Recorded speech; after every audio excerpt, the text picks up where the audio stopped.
Buat kalian udah biasa belajar tajwid dimanapun, di kelas, di sekolah, di TPA, kalian mungkin udah biasa dengar istilah izhar, ikhfa, idgham, tapi kalian udah pernah dengar belum tentang yang namanya naber? Kalau di tempat kalian belajar ngaji itu dibahas tentang naber, kalian beruntung banget karena naber ini termasuk sesuatu yang paling jarang banget dibahas di kelas tajwid atau di tempat-tempat belajar ngaji. Makanya kesalahan banyak banget di seputar umat kita sekarang nih. Orang udah ada yang udah terkenal bacaannya, udah ngajarin ngaji juga, tapi mereka nggak ngajarin naber. Dan banyak juga yang udah ada rekaman-rekaman murotalnya atau rekaman-rekaman dia ngimam sholat gitu kan. Tapi pas kita dengar bacaannya Al-Fatihahnya misalnya, di Al-Fatihah itu ada naber, tapi nabernya itu nggak ada sama sekali. Naber itu seolah jadi kayak hukum bacaan yang udah terlupakan gitu loh. Makanya sekarang kita bakal ngejelasin sama kalian naber, agar pembahasan naber ini terus jadi eksis di kalangan umat muslimin. Let's go! Jadi naber itu apa sih? Apa sih itu naber? Kalau izhar kan jelas, idgham jelas, ikhfa itu apa, iklab juga gimana gitu kan. Kalau naber itu apa? Naber apa nih? Naber baru denger nih di kuping kita nih apa nih naber? Naber kalau secara bahasa singkatnya ya, itu artinya mengangkat sesuatu di atas kebiasaannya. Misal nih kalian lihat kucing jantan sama kucing jantan berantem di jalan. Kucing jantan nih pengen kawinin si betina nih, tapi kucing jantan ini gak terima karena dia naksir juga sama kucing betina nih. Terus kucing ini kan, nah itu suara yang nah itu naber. Terus misal kalian nonton MotoGP nih, nonton F1, pas mobil datang, mobil F1 datang kan di sirkuit ke daerah kalian duduk,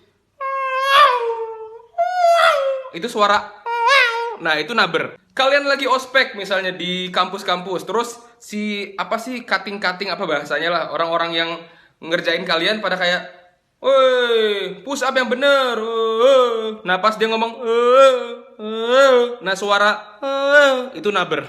Kalau dalam ilmu tajwid, naber itu artinya mengangkat suara dengan tujuan menjaga atau memperjelas sifat huruf setelahnya, atau untuk menjaga maknanya. Karena ada beberapa ayat yang kalau kita nggak pakai naber di situ, maknanya bisa samar-samar di kuping kita, bisa jadi makna yang lain, bisa nggak tersampaikan makna yang seharusnya dibacakan di ayat itu. Sini deh biar gue perjelas sama kalian, di Quran tuh gimana sih contoh naber-naber di ayat-ayat Al-Quran. Contohnya ya, yang kita paling sering baca naber, tapi kita nggak sadar namanya itu naber, di Al-Fatihah. Shiratal ladzina an'amta 'alaihim ghairil maghdubi 'alaihim waladdallin. Di bagian olin ngangkat sejenak itu namanya naber. Terus misalnya di surat Abasa, mata'an lakum wa li'an'amikum fa idza ja'atis sakhah. Di sohoh gelombang tadi tuh suara itu naber namanya. Oke, langsung aja kita masuk ke pembahasan kita. Jadi dalam pembacaan Al-Quran ada 5 kondisi di saat ayat itu dibaca naber di situ. Setiap kondisi gue bakal kasih contoh banyak banget. Jadi kalian tuh nggak salah lagi insya Allah pas baca. Jadi keep up sampai akhir video ya. Kalau misalnya agak lama, ini bener-bener dibahas semuanya tentang naber. Jadi kalian jangan sampai kelewatan sedetik pun. Yang pertama yaitu perpindahan bunyi mad ke huruf yang bertasydid, yang ada tasydidnya, ke selain huruf gunnah, yaitu mim sama nun. Tujuannya agar tasydid terbaca dan terdengar dengan baik. Jadi memperjelas tasydid deh di huruf setelahnya. Contoh yang pertama di ayat As-Saffat ayat 1. Was-saffati saffa, was-saffati saffa. Bukan was-saffati saffa. Kalau gitu kan nggak jelas. Ini setelah so yang panjang tuh yang ada matnya ya, itu fa-nya ada tasdid apa nggak ada tasdid, kan nggak jelas kalau kita baca was-saffati saffa. Apa bedanya sama kalau nggak ada tasdidnya? Was-saffati saffa, kan jadi nggak kedengeran tasdidnya, makanya kasih naber di situ. Wa batsa fiha min kulli dabbah. Nah kayak gitu. Terus di ayat terakhir Al-Mujadalah, la tajidu qauman yu'minuna billahi wal yawmil akhir yuwadduna man haddallaha wa rasulah. Terus contoh terakhir yang tadi di Abasa fa idza ja'atis sakhah. Nah kayak gitu. Kondisi kedua yaitu ketika waqaf. Waqaf tuh berhenti ya. Ketika waqaf di huruf yang ada tasdidnya, yang bertasdid selain huruf gunnah. Ingat ya, kalau gue bilang huruf gunnah berarti nun sama mim. Contoh ayat tentang berbakti kepada orang tua. biar kita berkata-kata yang baik. Fala taqul lahuma uff. Jadi salah kalau misalnya kalian baca fala taqul lahuma uff. Bedanya apa? Karena kan di fa-nya itu, di akhir potongan itu, fa-nya ada tasdidnya. Untuk memperjelas kalau itu ada tasdid, angkat suaranya.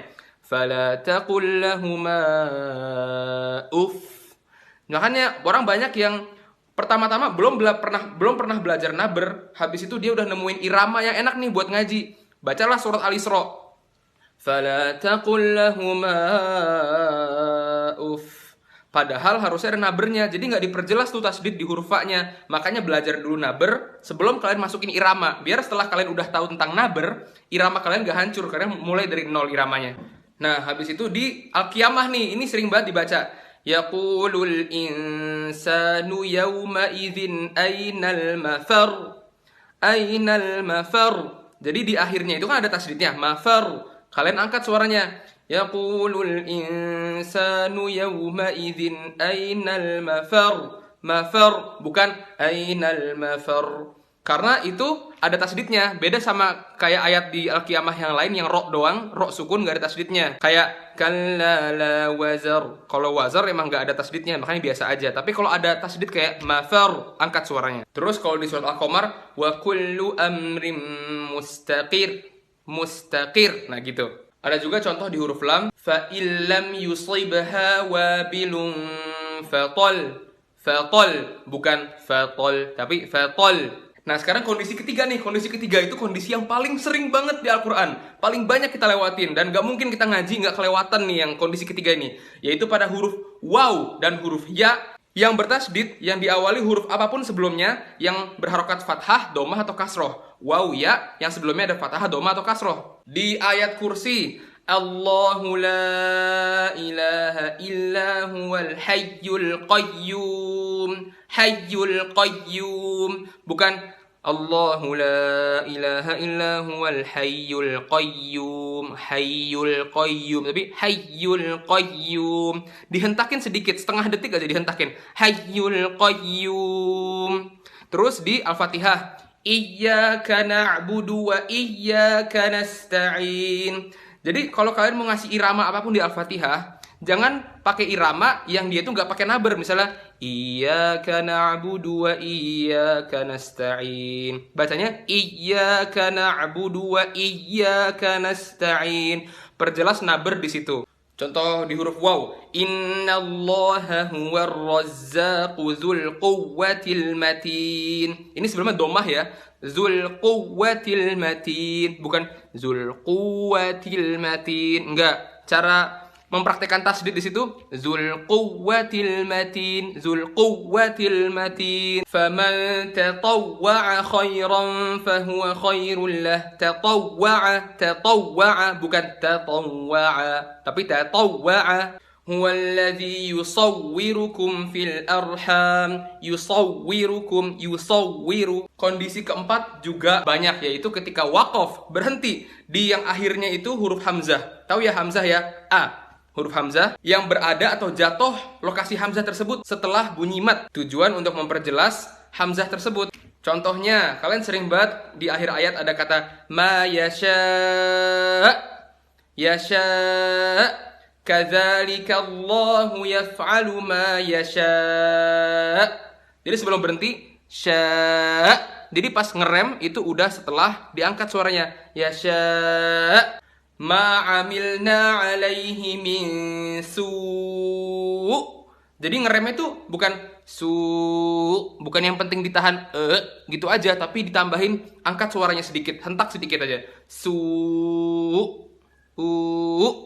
Alaihim dairatus sawu wa yakhshallaha min ibadihil ulama.